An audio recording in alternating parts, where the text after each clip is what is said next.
Hey everyone, it's Ben Hardy here, and in today's going to be comparing the all-new 2024 GMC Sierra HD to the 2023 to see what exactly changed between the trucks. Before we get in this video though, a huge shout out and thank you to the Provo GMC for giving me some time with both of these trucks. I'll include a link to their inventory in the description down below so you can check out what they have currently. If you have any questions, need any help, just ask for Craig. And then on a side note, if you want to save time and money the next time you purchase a car, link to my car buying guide in the description down below. Let's get into it.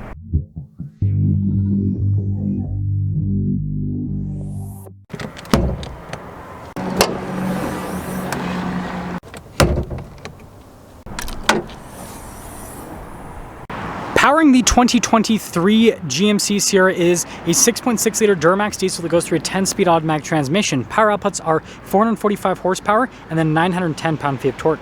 Now with the new GMC Sierra, it also has a 6.6 liter Duramax diesel that goes through a 10-speed automatic transmission. However, power outputs have been increased, 470 horsepower and then 975 pound-feet of torque. Now before we go over the front ends, I do want to mention if you want to see more videos just like this, then I recommend you subscribe because I post content every single day. Now when it comes to front end styling, I want you guys to focus on a few things. So notice the hood vent here, and then look at the grille design, as well as the headlight and then the fog light design here on the 2023. And when you look at the new one, notice how it all looks a little bit more modern. The grille design, I mean, is completely different with the truck. And then even the venting is a little bit different with the look. And then you can see with the cab lights there at the top, they actually look like they're pretty much identical. And then look at the size of the fog lights. They're a lot smaller on the new one. Still got the tow hooks there, but let me know which front end design you like more. I mean, I like the new one because it's newer, it's cooler, but still, let me know which one you think's better. Now popping around the side here, we've got 20-inch wheels with both of the trucks, but again, the design is completely different. However, the thing that is pretty similar between both of them is going to be like the fender flares. Notice how those are pretty much unchanged. However, look at the new one, it has this like 2500 badge, whereas the old one just body painted bumper right there. So yeah, this kind of extends down on the new one, so it gives it a little bit of a different look. And then you can see with the mirrors, those look like they are identical. And then the badges here on the side, those actually have changed. And then you can see Denali HD there at the bottom, and then they both have power side steps here. And then when you look at the rear with the bumper steps and everything, again, those pretty much look like a straight carryover, door handles, all that. So a lot of the stuff on the sides of the trucks looks pretty much the same. And yeah, when you look at the side view here of the 2023, I mean, just kind of pay attention to all the details. It's just very similar to the side profile of the 2024. Now, something that definitely has changed is the key fob design. You guys can see the old one right here versus the new one. Functionality on them is identical, but the actual design has changed. Now, taking a look at the beds of the trucks, it looks like this is also pretty much a complete carryover with both of them. You can see the outlet there. Yeah, taking a look at it, it doesn't look like this has changed at all. They both have the multi-pro as well, which functions the same, so same. Now when it comes to rear end style, this is where things, you know, definitely look a bit different. So look at the taillights here with the trucks. They both have the same distinctive like C shape, but the new one, right, just looks a bit more modern. But notice, like, yeah, the cut for the bumper step and everything, that's the same exhaust tip, same size. So what I'm noticing is there's more similarities than differences between the 23 and the 24. However, inside, this is where things change quite a bit. So here is the 24. You guys can see with the design in here, and then look at the seats. At the overall look, you can see behind the seat storage, cross-stitching design, all of that, and then you can see under seat storage as well. Legroom's gonna be the same between them because the cab hasn't changed. Notice the features right there, but really cool look overall. And well, looking at the 23, yeah, the door panel, I mean, it's got nice materials, but it just doesn't look as nice as the new one. And then same thing with the seats. Material use is really nice. Doesn't have the same cool design though. And you guys can see with the functionality, again, under seat storage, all of that kind of stuff. So yeah. Okay, well, we're gonna start on the old one first. And again, look at the front door panel. That'll be a big thing that's different. Country music. Makes sense with the truck. Anyways, that'll be a thing that's pretty different with both of them. But notice the functionality is the same. Oh, you will see it's the same. You got memory seats, you got automatic windows, the mirrors, they extend out. You've got that cool function with it. So anyways, closing it up, here is the steering wheel itself, radio controls on the back, controls the center stack, and then here's what the gauge cluster looks like. That's something that you definitely want to remember in the truck. And then look at this whole control stack here on the side with your tow haul mode, drive mode select, your drive line select, and then your light controls as well. And if you pop it into reverse, You can see we've got 360 camera system with all the different viewpoints on it. It'd be interesting to compare that part with the trucks. And then yeah, we've got this version of the infotainment system itself, which I guess we have to accept everything. So you guys can see the response time here with this is pretty solid. We've got Apple CarPlay, Android Auto, all that.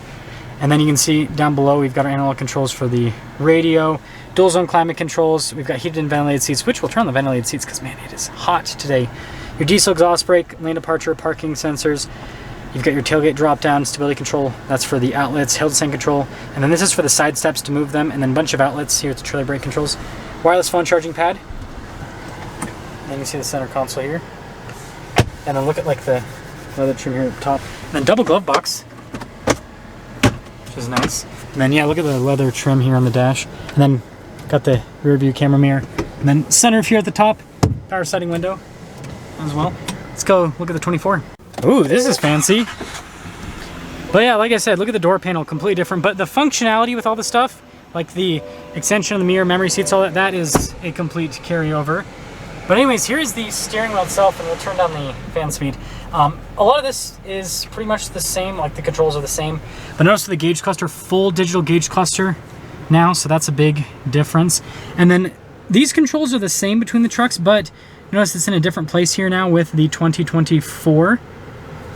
And then we obviously have the larger infotainment screen. We still have to do the same OK mode. So that's funny. But if we pop it into reverse, you notice that the camera view is larger with this one. Now the resolution is pretty much the same. It's just the actual like view out of the camera is a lot bigger. And then you guys can see here with the screen itself, response times really solid. I would say that, yeah, I mean, this is a huge improvement when it comes to the infotainment system. It's larger. I feel like it's just as easy to use, but yeah, it's nicer. And then look at the controls down here. They look a lot more premium. Still have heated and cooled seats, all of that. And like your diesel exhaust brake, lane departure, parking sensors, tailgate drop down, hill descent control, all of that. Notice the trailer brake controls are over here. And then look at that center console, the Denali on top. Wireless phone charging pad side. So a little bit different design with the center console. And then the glove box is way different. Yeah, this one has like a sticky button for some weird reason. But anyways, look at the dash here.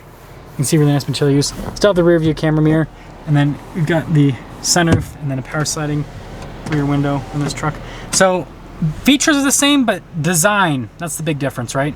Now when it comes to pricing, this is pretty crazy. So that's a 3500 Denali Ultimate 2023, $90,000. This is a 2500. I think it's like the middle of the line. It's more loaded up, but it's not a Denali Ultimate, right? But it's more loaded up Denali.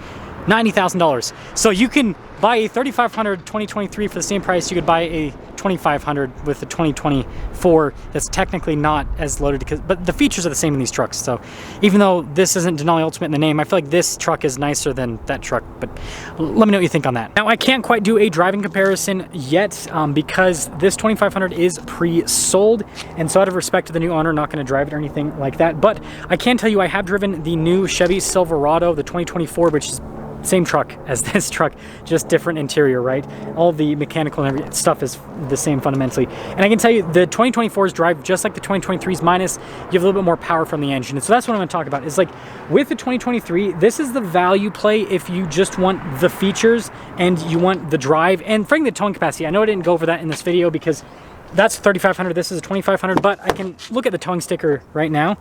So with the 2500, 18,500 pounds, it says conventional tow rating, again 2500 series truck. And if we pop over to the 3500, I'm sure it's going to be pretty much the same because even though the new one has more power, the towing hasn't changed all that much. 20,000 pounds because this has a higher gross vehicle weight rating, higher payload. So you don't actually get any more towing capacity with that new Duramax. It's just going to tow a little bit better because more torque, more horsepower. So if you're a value buyer, right, if you just want the features, the 2023 is going to be the route to go. If you want the nice new truck that looks cool, that has a nicer interior, then yeah, the 2024 is going to be the way to go, but you're going to have to pay more money for the truck. Let me know which route you would go.